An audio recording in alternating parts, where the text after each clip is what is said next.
ప్రభువు పేరట మీ అందరికీ శుభాభివందనములు. ఈరోజు మన అనుదిన వాక్య ధ్యానమైన ఎడారిలో సెలయేర్లలోని వాక్యము. నేను నిన్ను బాధపరిచితినే, నేను నిన్నిక బాధ పెట్టను. నహూము గ్రంథము 1వ అధ్యాయము 12వ వచనము. బాధకి అంతు ఉంది. దేవుడు బాధ పెడతాడు, దేవుడే తీసేస్తాడు. ఈ బాధకి అంతమెప్పుడు అంటూ నిట్టూరుస్తావా? ఆయన వచ్చేదాకా ఆయన సంకల్పాన్ని శిరసా వహిస్తూ నిబ్బరంగా సహనంతో ఎదురు చూద్దాము.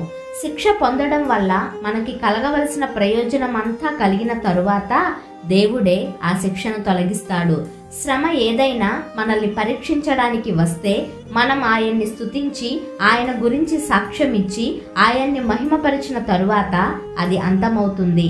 మనం దేవునికి ఆపాదించవలసిన ఘనత అంతా పూర్తిగా ఆపాదించకుండా ఒక శ్రమ మన నుండి తొలగిపోవాలి అని కోరుకోకూడదు.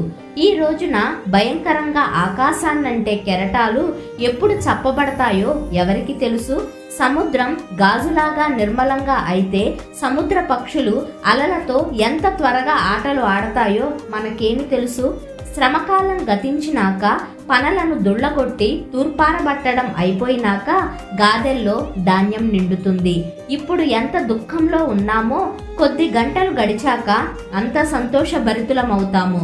రాత్రిని పగలుగా మార్చడం ప్రభువుకి కష్టమేమీ కాదు. మేఘాల్ని పంపినవాడు వాటిని వెళ్ళగొట్టగలడు కూడా. దిగులు మాని ఉత్సాహంగా ఉందాము. ముందు కాలం మంచిది, దానికోసం ఎదురు చూస్తూ స్తుతులు పాడుదాం.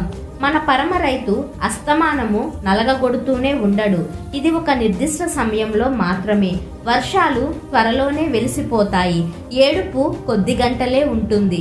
తెల్లవారితే ఇక శోకం ఉండదు. మన శ్రమ క్షణికమే. శ్రమకి ఓ ప్రయోజనం ఉంది.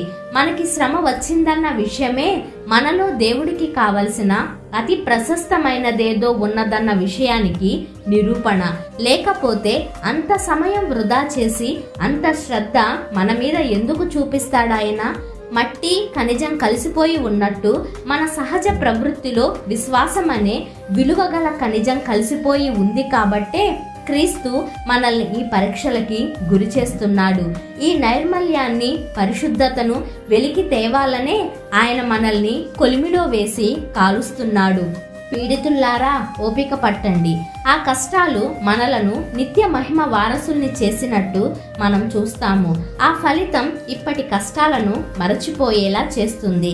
దేవుడు మనల్ని మెచ్చుకుంటూ అనే ఒక్క మాట, దేవదూతల ఎదుట మనకి జరిగే సన్మానం, క్రీస్తులో మనం పొందే మహిమ, వీటన్నిటి ముందు ఈ బాధలు లెక్కలోనివా?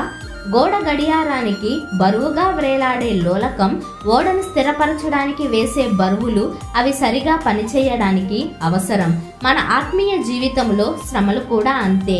అంతులేని ఒత్తిడిని ఉపయోగిస్తేనే పరిమళాలు తయారవుతాయి. ఉన్నత శిఖరాల్లో మంచు కురిసే చోట్ల కళ్ళు మిరుమిట్లు గొలిపే పూలు పూస్తాయి.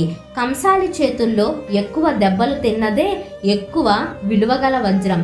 శిల్పాలు ఎంత అందంగా తయారవ్వాలంటే శిల్పి చేతిలో అన్ని ఎక్కువ ఉలిదెబ్బలు తినాలి. ఇవన్నీ నియమాలే. ఇవన్నీ అతి జాగ్రత్తగా అంచనా వేసి ముందు చూపుతో చేసేవే.